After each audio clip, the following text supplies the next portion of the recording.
Hello, everybody. It is Matt, and it is Maniac Monday, and I am back at you with yet another review.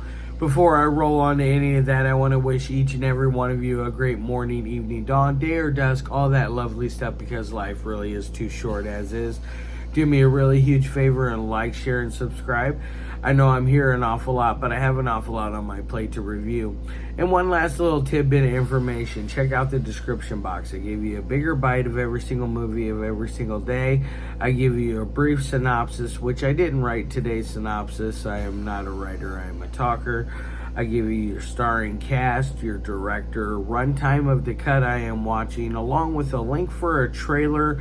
And if you decide you can help support Matt's Movie Mania and toss me a couple of bucks and help support everything that I do, that would be great. I would greatly appreciate that. So with all that said in mind and all that out of the way, let's roll on to the film of the day. And today's came out in 2023. It is still doing, I believe, festival circuits, or now I believe it is available for purchase. I am not 100% sure on that aspect of it. I know that if you try to get a hold of the director, Madeline, and I'm sure she will sell you a copy of this masterpiece. It is none other than the 2023 instant classic known as Bathtub Shark Attack. Holy shit, folks. What a good movie this is. What a fun little thrill ride from beginning to end. What exactly is it about? Well, it's about this young couple who are down and out on their luck. They are doing the whole couch surfing thing, and they come across one night, luckily, at a bar that they are unable to pay the tab for, by the way. They come across an ad for a apartment that is only $100 a week.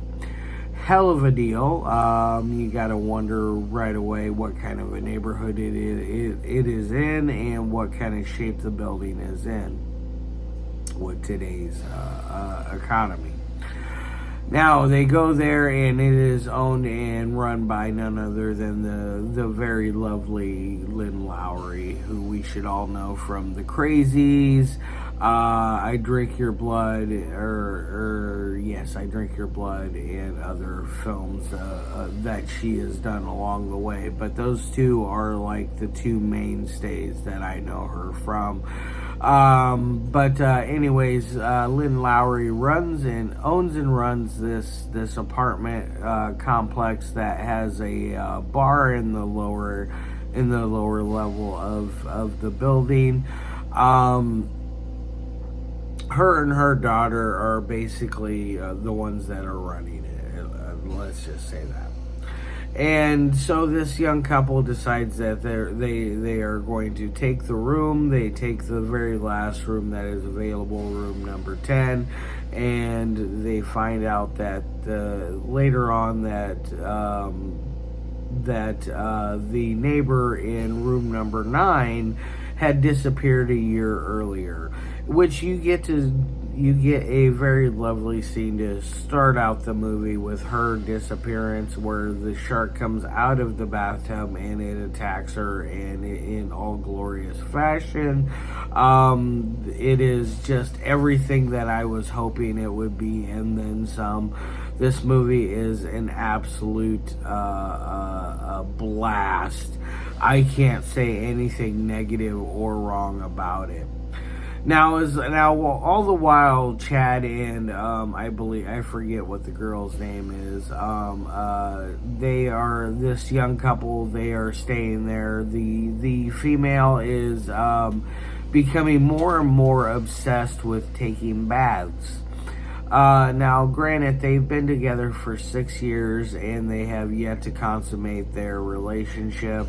And so he is showing lots of frustration on that end of things when it comes to that. Now, so she's growing this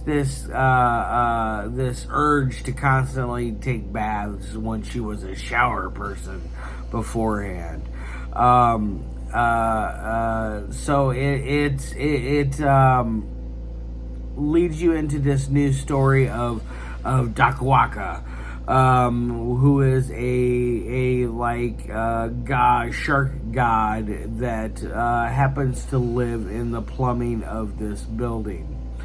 Now it comes out of various places other than just the bathtub. It comes out of the sink. It comes out of the one of the beer taps. Comes out of a bathtub, or not a bathtub, but a toilet. Anywhere that water can come out of something, it can come out of. It's very reminiscent of the way Ghost Shark worked in ways, but better, way better. Nothing wrong, nothing against Ghost Shark. I love Ghost Shark. I think it's absolutely hilarious and just a fun little movie. But this is a much better movie. Now, all the while that they are staying there, people are dying in various fashions. Granted, they are all in very, very silly fashion, but it is done in a very cool, fun fashion. At one point, you find out that there is a giant cult that is running things inside of this apartment complex for Dakwaka, and they present our lovely virgin to Dakwaka to essentially spread his shark seed in her and impregnate her. You get a magical ending scene that goes along with that, just to let you know. I'm not going to give away anything else about the movie itself. I want you guys to watch this. I feel like it is well worth your watch, especially if you love schlocky B movies. This will definitely fulfill your urges. Now, I believe if you do purchase this, you get a squirt gun with it. Limited quantities, I'm sure. But you get a squirt gun that there's an option that you can watch this film where a little icon will come across the screen, and anytime this little icon comes across the screen, you squirt your partner that you're watching the movie with. I think that would have been an absolute fun way to watch this movie. I happen to have watched it on an online screener, so I had no fun with the squirt gun for me. But that is quite all right. I am here to praise all of the glory of Dakwaka and talk about the three things that I love my movies to mean. First thing is the audio. The audio is done very well, very crisp, very cool and clean. There is never a moment in here where I never understand what is being said by our characters, whether they are being belligerent or not. I can understand every single word that was being said by them. So that is going to get an A+. You did a very good job with that, with the audio on here. I feel like it really this is something that you could see on late night television, and there won't be any complaints when it comes to that aspect. Now on to number 2, which is dialogue. Dialogue is a very heavy thing that I love my movies to have a lot of, especially if they're silly and schlocky like this. I want some fun, silly, schlocky dialogue to go along with it, and we ding dang dong do, and it is very much fun. Especially a lot of the dialogue that Chad has, it made me laugh out loud many a times. And of course our Bill the plumber, Bill Thummer the plumber, what an interesting character as well. Gets his hand chopped off or bit off at one point and comes back with a plunger for a hand. Very, very fun showdown at the very final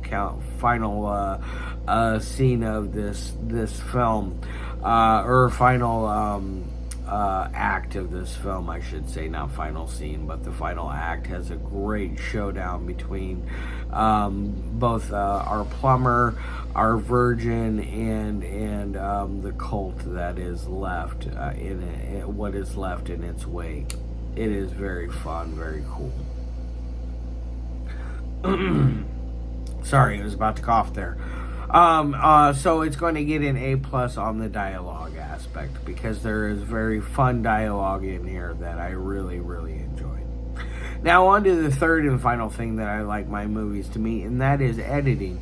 I feel like Madeline is a very accomplished editor and knows exactly what she's doing when it comes to putting together a very competent film. It stays with a very good, even flow throughout the entire film and never gets boring throughout one aspect. I found myself loving every moment of this. I wished it was, I don't wish it was longer. I feel like it ran at a perfect amount of time. The only thing I wanted was more of the plumber, and then of course more of Chad. Chad always cracked me up. Something about him just really made me giggle every time he was on screen. But anyways, there is nothing wrong with the editing. The editing is very good. It has a nice momentum, and it always keeps a nice steady pace going up and onward. It never makes you feel like there is any weird cuts in it that loses that momentum. There is no weird cuts that cause weird continuity errors. There's no goofy jump cuts. None of that going on here. It is very straightforward, and it is done in a very good fashion. Probably some of the best editing I've seen in a while. It is done so well. So it's going to get an A+ there.